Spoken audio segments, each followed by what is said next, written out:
কি মাইক্রোফোন তো লাগাইছি। চোখ কি কোথায় থাকে? চোখ কি কপালে না পিছে থাকে? শুটিং শুরু হয়ে গেছে, সর সামনের থেকে। আরে আজব লোক, একটু কাটিয়ে দিস আবার, রাখিস না।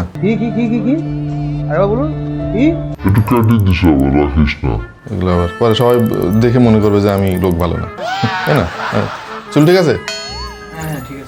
আসসালামু আলাইকুম ভাই লোক, কি খবর, কেমন আছেন আপনারা সবাই? চলে এলাম আরেকটা Q&A নিয়ে। আপনার মনে জমে থাকা টেক রিলেটেড যত প্রশ্ন আছে সব প্রশ্নের উত্তর দিতে পারবো না আমরা, সব প্রশ্নের উত্তর দেওয়া সম্ভব না, কারণ অনেক বেশি প্রশ্ন করেছেন আপনারা, এবং আমরা চেষ্টা করব সেখান থেকে বাছাই করে কিছু প্রশ্নের উত্তর দিতে। আপনার যে প্রশ্নটা আপনি করেছেন, আপনি তো উত্তর পাবেনই, ওই একই প্রশ্ন আর যার যার মনে আছে তারা উত্তর পেয়ে যাবে, অনেক কিছু জানতে পারবে, শিখতে পারবে। জ্ঞান চর্চা খারাপ জিনিস না। চলেন আমরা আমাদের আজকের জ্ঞান চর্চা করে ফেলি। এবং প্রথমেই প্রশ্ন করেছেন আমাদের এক ভাই, সম্ভবত তার নাম হচ্ছে সৈকত হোসেন, সরি। সৈকত ভাইয়ের প্রশ্ন হচ্ছে যে কোম্পানি মোবাইলে যে telephoto, ultrawide, main sensor, macro sensor, এটা সেটা আলাদা আলাদা দেয়, এটা একটা লেন্সের মধ্যে দিলে সমস্যাটা কি? এত লেন্স কি জন্য দেয় আর কি? এত ক্যামেরার দরকারটা কি? ভাই সত্যি কথা কি জানেন, এটা আমিও আগে ভাবতাম যে একটার মধ্যে দিলে সমস্যা কি, একটু বড় করে দিত, এতগুলোর দরকার কি আর কি। হ্যাঁ, বিষয় হচ্ছে লেন্সগুলোর গঠনের জন্য এটা সম্ভব হয় না। যেটা ম্যাক্রো লেন্স, ওইটা হচ্ছে কাছের জিনিসের ছবি তোলার জন্য, ওর ভেতরের গঠনটা ওই রকম ওই লেন্সের। হ্যাঁ, এক একটা লেন্সের কাজ এক এক রকম, তার গঠনও আলাদা। একটু সহজ করে বললে আপনারা বুঝতে পারবেন। ধরেন আপনি চশমা পরেন, আপনার চশমার পাওয়ার হচ্ছে 150/150 দুই দিকে। এখন যার পাওয়ার মোটেও লাগে না, সে যদি ওই চশমা পরে, সে কি দেখতে পারবে? দেখতে পারবে না তো, কারণ তার চোখের সঙ্গে ওইটা কিন্তু ম্যাচ করবে না। সো প্রত্যেকটা লেন্সের গঠন কিন্তু আলাদা আলাদা থাকে। এই কারণে মূলত একসঙ্গে সব লেন্সের সব কাজ দেওয়া সম্ভব হয় না। যেটা আলট্রা ওয়াইড, সেটাও কিন্তু দেখবেন যে অনেক বেশি জায়গা কাভার করার জন্য আর কি তৈরি করা হয় বিশেষভাবে, এই কারণে এই ঘটনাটা ঘটে। জুবায়ের আহমেদ ভাই ভালো একটা কথা লিখেছেন যে আমাদের ফোনের ডিসপ্লেতে তো 1.5K 2K রেজলিউশন থাকে, তাহলে আমরা ইউটিউবে 4K HDR ভিডিও কিভাবে দেখি? তাই তো, আসলে কিভাবে দেখি? এটা বেসিক্যালি ঘটনা হচ্ছে আপনার ডিসপ্লের মতো করে আপস্কেল বা ডাউন স্কেল করে ফেলে আর কি, আপনার ফোনের রেজলিউশনের সঙ্গে ম্যাচ করানোর জন্য এই আপস্কেল বা ডাউন স্কেল করা হয় আর কি। হ্যাঁ, দেখবেন যে অনেক ডিসপ্লে আছে, তারা দাবি করে যে 4K প্লে করতে পারবে, কিন্তু তাদের ফোনের ডিসপ্লেই তো ফুল HD, তাহলে 4K কিভাবে প্লে করবে? এটা মূলত ওই ডাউন স্কেল করে আর কি, ওইটা রেজলিউশন কিছুটা এদিক সেদিক হয়। আরও কিছু মতামত লিখেছেন আপনি যে ফোনের মার্কেটে যে অবস্থা, মানে 15-20 হাজার টাকা দামের ফোনই এখন 30-35 হাজার টাকায় কিনতে হচ্ছে। মনটা খারাপ ভাই, মনটা শুধু আপনার খারাপ না, আমাদের সবার খারাপ, কারণ এই দিন দেখতে হবে আমরা কখনো ভাবি নাই। এটা একটা আর্টিফিশিয়াল ক্রাইসিস, এবং আমার ধারণা খুব দ্রুত এই ক্রাইসিসটা চলে যাবে। কাজী আসিফ আহমেদ ভাই জিজ্ঞেস করেছেন দারুণ একটা প্রশ্ন, যে ফোনের ব্র্যান্ড নাকি স্পেক, কোনটা আমার কাছে বেশি ম্যাটার করে? অবশ্যই ভাই স্পেক। অনেক নামি দামি কোম্পানি দেখেছি যে একদম অনেক টাকা নেয় কিন্তু কিছুই দেয় না ফোনের মধ্যে। আমি ভাই ব্র্যান্ডে বিশ্বাস করি না, আমার টাকা আমি খরচ করব ভাই, বুঝে শুনে খরচ করব। সো ডেফিনেটলি স্পেকটা ম্যাটার করে। রিফাত ভাই জিজ্ঞেস করেছেন যে পুরাতন ফোন যদি আমরা সফটওয়্যারের মাধ্যমে আপডেট করি, তারপরে কি আগের মতো ফাস্ট করা সম্ভব? ফোন রিসেট দিলে একটু ফাস্ট হয় সত্যি, বাট একটু পরে আবার যা তাই হয়ে যায় আর কি। হ্যাঁ, এবং সফটওয়্যারের সঙ্গে কিন্তু হার্ডওয়্যারের একটা কম্বিনেশনের ব্যাপার আছে। আপনার পুরাতন হার্ডওয়্যার কিন্তু নতুন সফটওয়্যারের সঙ্গে মানে ভালো সিঙ্ক্রোনাইজ হবে না, অপটিমাইজড হবে না। সো এইটা টেকনিক্যালি সম্ভব না। খেয়াল করে দেখবেন, নির্দিষ্ট হার্ডওয়্যারের জন্য নির্দিষ্ট কিছু সফটওয়্যারের একটা লিমিট থাকে, এরপরে কিন্তু ওই হার্ডওয়্যারের জন্য নতুন সফটওয়্যার আর কোম্পানিও দেয় না। কারণ কেন দেয় না? কারণ নতুন সফটওয়্যারগুলো কিন্তু পুরাতন হার্ডওয়্যার সাপোর্ট করবে না আর কোনো একটা সময়, এই কারণে এই মিসম্যাচটা হয় আর কি। একদম বেসিক একটা প্রশ্ন করেছেন, প্রশ্নটা শুনে হয়তো অনেকে মনে করবে যে আর এই প্রশ্ন আবার করা লাগে, বাট ভাই সবসময় মনে রাখবেন সবাই সব কিছু জানে না। হ্যাঁ, সো যে জানে না তাকে আমাদের জানানো উচিত, আমরা জানি বিষয়টা। আমাদের এক ভাই তিনি প্রশ্ন করেছেন যে কম্পিউটার চালাতে চালাতে যদি ইলেকট্রিসিটি চলে যায় এবং তার কোনো ব্যাকআপ পাওয়ার সোর্স না থাকে, যেমন ইউপিএস, আইপিএস, তাহলে কম্পিউটারের কোনো ক্ষতি হবে কিনা এবং মনিটরের কোনো ক্ষতি হবে কিনা? মনিটরের ক্ষতি হওয়ার চান্স খুবই কম, তবে কম্পিউটারের ক্ষতি হওয়ার সম্ভাবনা আছে, বিশেষ করে হার্ড ডিস্কের উপরে এক ধরনের ব্যাড সেক্টর পড়তে পারে ধীরে ধীরে, মাদারবোর্ডের উপরেও কিন্তু এক ধরনের প্রেশার পড়তে পারে। সো ব্যাকআপ সোর্স থাকা ভালো, না থাকলে এমন নয় যে আজকেই আপনার কম্পিউটার নষ্ট হয়ে যাবে। আমার মনে আছে আমি যখন প্রথম কম্পিউটার কিনি 2003-এ, আমার তো আইপিএস ছিল না। সো আমি 2008-9 সাল পর্যন্ত আইপিএস ছাড়া কম্পিউটার চালাই গেছি, আমার কম্পিউটার নষ্ট হয় নাই। আবার অনেকেরটা হয়ে গেছে এরকম শুনছি। সো কখন হবে এটা তো ভাই ইলেকট্রনিক জিনিস বলা খুব মুশকিল, বাট থাকা অবশ্যই ভালো। কম্পিউটারটা প্রপারলি শাটডাউন করতে হয়। মোহাম্মদ নাইমুল ইসলাম ভাই অনেকগুলো প্রশ্ন করেছেন। অ্যাপেলের ফোল্ডিং ফোন নিয়ে কি ভাবছেন বা কিভাবে দেখছেন?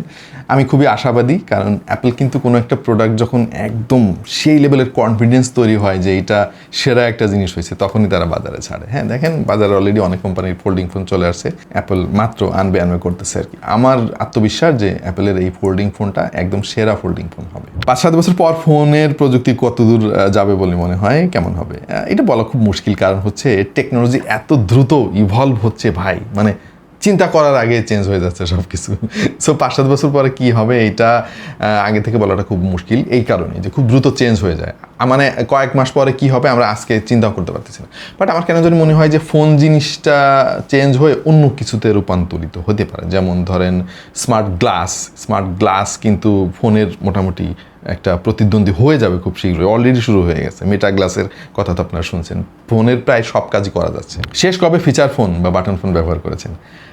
এটা সম্ভবত 2007 বা 2008-এর দিকে আর কি। এরপরে তখন তো স্মার্টফোন, অ্যান্ড্রয়েড ফোন ছিল না, বাট স্মার্টফোন ছিল এক ধরনের, ওইটাও ফিচার ফোনের মতোই, বাট এক্সট্রা কিছু সুবিধা ছিল আর কি। আমি ইউজ করতাম স্যামসাংয়ের গ্যালাক্সি F250, এটা একটা স্লাইডার ফোন, বেশ দারুণ একটা ফোন ছিল। আমাদের স্টুডিওর সবচাইতে প্রিয় গ্যাজেট কোনটা? আমার অনেক গ্যাজেট আছে, যেমন আমি এই মুহূর্তে পকেটে সবসময় যে জিনিসটা রাখি সেটা হচ্ছে, ভাই বলে তো ফেললাম, আসলে কি আমার পকেটে আছে দেখি, হ্যাঁ আছে ভাই, একটা TWS সোনির WF-1000X-M6, এটা সব সময় আমার পকেটে থাকে। এবং আরও অনেক জিনিস আমাদের পছন্দ, যেমন ধরেন মেটা কোয়েস্ট 2-3টা সম্ভবত আজকে আমাদের স্টুডিওতে চলে আসবে। এই জিনিস আমাদের অনেক পছন্দ, এবং আমাদের আরও অনেক ধরনের গ্যাজেট আছে, সব আমাদের বেশ পছন্দের। দেশের বাইরে আমার প্রিয় টেক কন্টেন্ট ক্রিয়েটর কারা আর কি? দেশের মধ্যে অবশ্যই তুষার, স্যাম, তারপরে সোহাগ, এই তিনজন আমার অনেক পছন্দের। আরও অনেক পছন্দের আছে, যেমন রাতুল ওসমান, ডয়েড হেড এর হৃদয়, তারপরে আমি বাবু ভাই, হ্যাঁ এরা আমার খুবই পছন্দের। এদের দেখে দেখে মূলত আমি অনেক কিছু শিখছি আর কি। হ্যাঁ, যতটুকু আমি সাহস পাইছি আর কি টেক কন্টেন্ট বানানোর জন্য, এদের কাছ থেকে পাইছি মূলত। আর দেশের বাইরে MKBHD, এই ভদ্রলোককে পছন্দ করে না এমন কেউ নাই, প্রত্যেকে। এই যে ATCর কথা আমি বললাম, তুষারের কথা, হ্যার কাছে জিগায় দেখবেন, হ্যারও পছন্দ MKBHD, হ্যাঁ মার্কাস ব্রাউনলি। আর মিস্টার হুইজ দ্য বসের কন্টেন্টও ভালো, বেশ ডাইনামিক, বাট আমার কাছে MKBHDটা অনেক বেশি ভালো লাগে। মাইকেল ফিশার আছে, ওনার কন্টেন্টও যথেষ্ট ভালো। আচ্ছা, আরেকটা প্রশ্ন পেয়েছি বেশ দারুণ, বাট আইডির নামটা আমি ঠিক পড়তে পারতেছি না। মানে ফোনে কি ইচ্ছা মতো চার্জ দেওয়া যাবে কিনা? ধরেন আমি 2 মিনিট চার্জ দিলাম, আবার একটু চালাইলাম, আবার আর 6 মিনিট দিলাম, এরকম দিলে ফোনের ব্যাটারির কোনো ক্ষতি হবে কিনা? এইটা আসলে ধরাবাঁধা কোনো নিয়ম নাই, এরকম যে ফোনের ক্ষতি হয়ে যাবে এরকম চার্জ দিলে এরকম কোনো ব্যাপার নাই। তবে সবসময় চেষ্টা করবেন যে 20%-এর নিচে যেন না নামে এবং 80%-এর উপরে যেন না যায়। হ্যাঁ, আর এরকম যদি ঘন ঘন আপনি করেন তাহলে হয়তো লম্বা সময় ধরে করতে থাকলে এক সময় গিয়ে ফোনের ক্ষতি হইতে পারে বা ব্যাটারির ক্ষতি হইতে পারে, না করাই ভালো। Snapdragon 8 Elite Gen 5 versus MediaTek Dimensity 9500, এই দুটার মধ্যে কোন চিপসেটটা ভালো বেশি? খুবই জটিল একটা প্রশ্ন। স্কোরের দিক দিয়ে এবং বিভিন্ন টেস্টে কিন্তু 9500 অনেক এগোয়ে আছে, এ ব্যাপারে কোনো সন্দেহ নাই। বাট মিডিয়াটেকের চিপসেটগুলা কম্পেয়ার টু স্ন্যাপড্রাগন একটু লম্বা সময় ধরে চালালে দেখা যায় যে একটু স্লো হয়ে যায় আর কি। এটা আমরা অনেক আগেও দেখেছি, ফ্ল্যাগশিপ চিপসেটও দেখেছি, এন্ট্রি লেভেল মিড রেঞ্জের চিপসেটও দেখেছি। সো আমি পার্সোনালি স্ন্যাপড্রাগনটা পছন্দ করবো। একটু স্লাইটলি পারফরমেন্স যদি ডাউনগ্রেডেড থাকেও, লং টার্মে কিন্তু ওই মানে সাস্টেইনেবিলিটিটা পাওয়া যায়। যদি সুযোগ থাকে স্ন্যাপড্রাগনটা নেবেন, কারণ এত পাওয়ার দিয়ে ভাই আপনি কি করবেন? না হয় একটু পাওয়ার কম আছে, সমস্যা নাই। এটা আমি চাই যেন যতদিন ধরে ফোনটা আমি ব্যবহার করব ততদিন যেন ঠিকঠাক পারফর্ম করে। কিন্তু মিডিয়াটেকও কিন্তু এখনও লং টাইমে সাস্টেইন করতে পারে, তাদের চিপসেটগুলো কিন্তু এখন প্রমাণিত সত্য যে তারাও স্ন্যাপড্রাগনের কাছাকাছি লেভেলে চলে গিয়েছে। UFS 4.1, 4.0 এই দুটার মধ্যে পার্থক্য কি? 4.1-এ মাইনর কিছু আপগ্রেড আছে, যেমন ক্যাশ মেমোরি বেড়েছে এবং ডেটা ট্রান্সফার রেট সামান্য একটু বেড়েছে। খুব বেশি পার্থক্য নাই আসলে। ফোনের দাম কবে কমতে পারে ভাই, এই প্রশ্নের উত্তর কেউ জানে না, কারণ প্রত্যেক দিনই ফোনের দাম বাড়তেছে। 20,000 টাকা দামের ফোন হয়ে গেল 35,000 টাকা, এবং আমরা তো অবাক হয়ে গেলাম যে হাই হাই ডবল হয়ে গেল দাম। এখন শুনতেছি সেই 35,000 টাকা দামের ফোন 45,000 টাকা হবে। এই হচ্ছে অবস্থা। সো এই প্রশ্নের আসলে কোনো উত্তর নাই, উত্তর কেউ জানে না, ফোনের কোম্পানিগুলোও জানে না।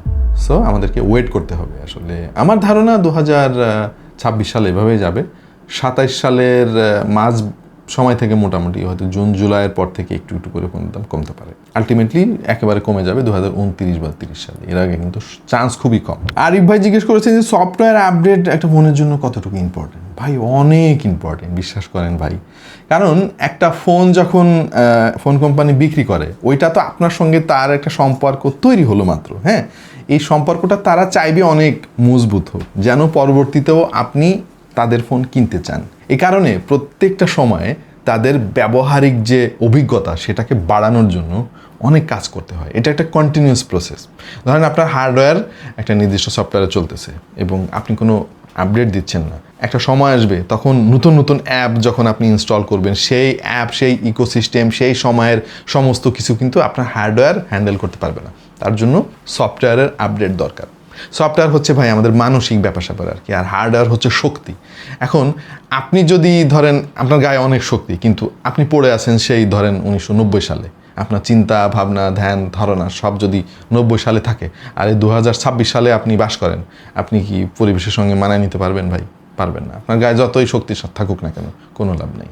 ব্যাপারটা হচ্ছে ওই রকম আর কি। অবশ্যই সময়ের সঙ্গে সঙ্গে আমাদের যেমন ম্যাচিউরড হওয়া দরকার, ফোনেরও ওইরকম নতুন নতুন সফটওয়্যারের মাধ্যমে, আপগ্রেডের মাধ্যমে তারও ম্যাচুরিটি দরকার আছে। ফোনে অ্যাডিক্টেড হয়ে গেছি, উপায় কি? খুবই জটিল। আমাদের ইচ্ছা আছে এটা নিয়ে আমরা একটা কন্টেন্ট বানাবো। ফোনের অ্যাডিকশনটা আসলে ভয়ানক একটা ডিজাস্টার আমি বলবো, যে এই নতুন সময়ে নতুন প্রজন্মের জন্য আমরা চেষ্টা করব আপনাদেরকে স্টেপ বাই স্টেপ কিছু গাইডলাইন দিতে। এগুলো যদি একটু ফলো করেন আশা করছি কাজে আসবে, বাট আসলে জটিল একটা সমস্যা।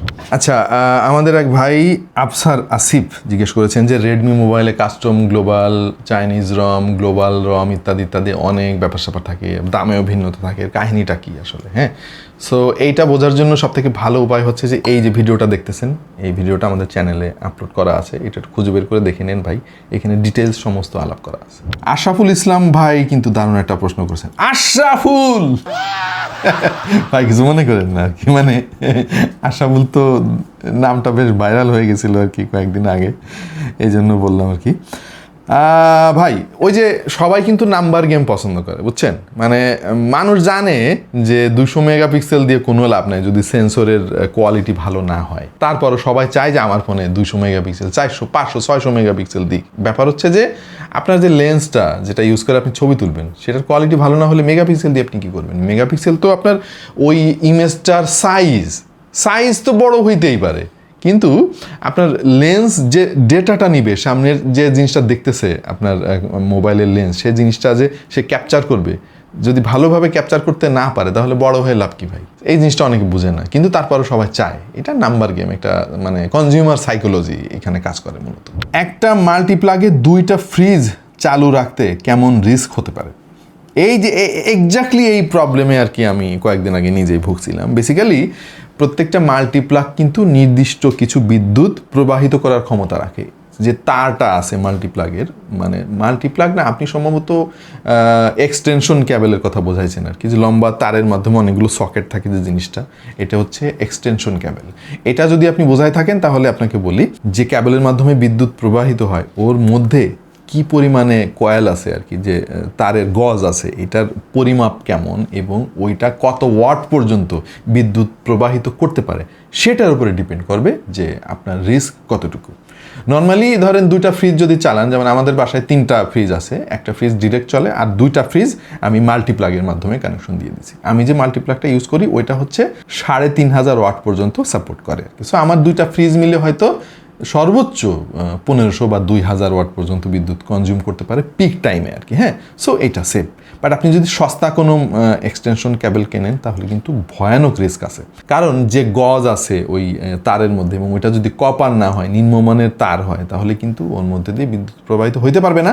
সো যেহেতু আপনার ফ্রিজ অনেক বিদ্যুৎ টানতেছে, অন্য দিক দিয়ে আপনার তারের মধ্যে দিয়ে বিদ্যুৎ যাইতে পারতেছে না, তার কিন্তু পুড়ে যাবে, গলে যাবে এবং আপনার ফ্রিজও নষ্ট হয়ে যেতে পারে। ডেভেলপার অথেন্টিকেটর অ্যাপ আসতেছে সামনে। অনেকেই জানেন যে থার্ড পার্টি যে এপিকে ফাইলগুলো আমরা ইনস্টল করতাম, এইটা কিন্তু লিমিটেড হয়ে যাবে কোনো একটা সময়। হ্যাঁ, এবং একটু খারাপ সময় আসতেছে অ্যান্ড্রয়েডের জন্য, কারণ তারাও চাচ্ছে না যে তাদের ইকোসিস্টেমে আজে বাজে অ্যাপ থাকুক এবং থার্ড পার্টি ডেভেলপাররা আর কি অ্যাপ মড করে যেন ইউজ করার সুযোগ না থাকে। এটা স্বাভাবিক, প্রত্যেকটা প্ল্যাটফর্মই চায় যে তাদের প্ল্যাটফর্মটা ক্লিন থাকুক।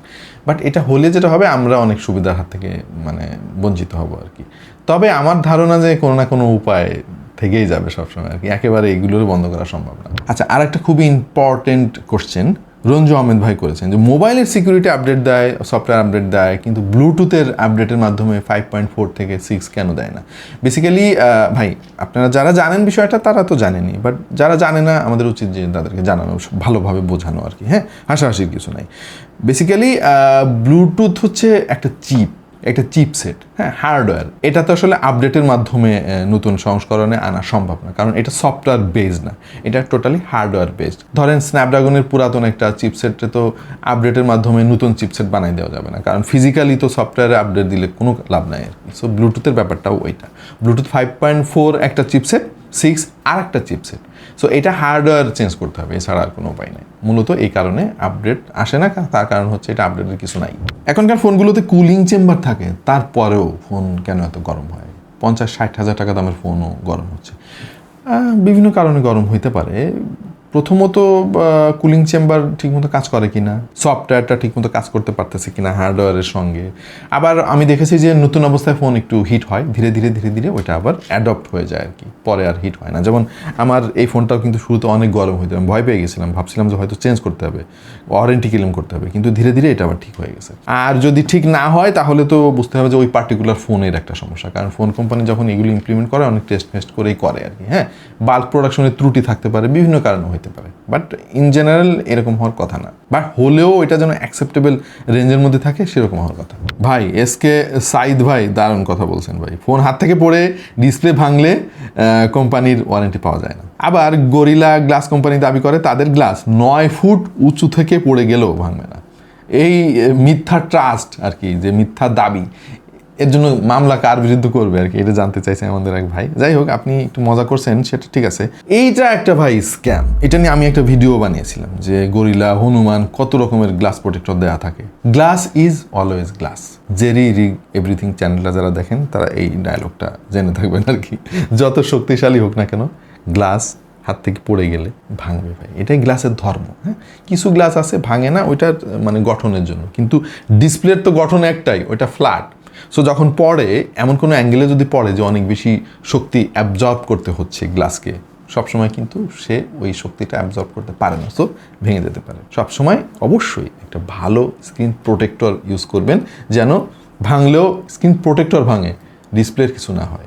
মোবাইলে আপডেট দেওয়ার পরে ব্যাটারি ব্যাকআপ কমে যায়, সো করণীয় কি? পেছনের ভার্সনে ফিরে যেতে হবে, ডাউনগ্রেড যেটাকে বলে আর কি, নাকি আপডেট দিতে হবে? বেসিক্যালি আপডেট দেওয়াই ভালো। ব্যাটারি ব্যাকআপ কমে, এটা সত্যি কথা, কিছু ক্ষেত্রে কমে। আবার দেখা যায় যে পরবর্তীতে আরেকটা আপডেট আসে, ব্যাটারি ব্যাকআপ আবার ঠিক হয়ে যায়। ধরেন এরকম আমি শুনি নাই যে ব্যাটারি ব্যাকআপ কমে গেছে আপডেট দেওয়ার পরে, কিন্তু ওইটা সারা জীবন কমেই চলতেছে, এরকম হয় না। কিন্তু কোনো কোম্পানি কিন্তু চাইবে না যে তাদের ফোনের এরকম বাজে পারফরমেন্স দিক। সো পরবর্তীতে আরেকটা আপডেটের মাধ্যমে আবার এটা ঠিক করে দেওয়া হয় নর্মালি। সো আজকের মতো এই পর্যন্তই। আপনারা অনেক প্রশ্ন করেছেন এবং অনেক গঠনমূলক দারুণ প্রশ্ন ছিল। সব প্রশ্নের উত্তর তো একবারে দেওয়া সম্ভব নয় আর কি। আপনাদেরকে অনেক ধন্যবাদ, কষ্ট করে আপনারা লিখছেন, প্রশ্ন করছেন। হয়তো সবার প্রশ্নের উত্তর দিতে পারিনি, একটু আফসোস থেকেই গেল, বাট আবার হাজির হয়ে যাব নতুন আরও একটা কিউএনএ নিয়ে।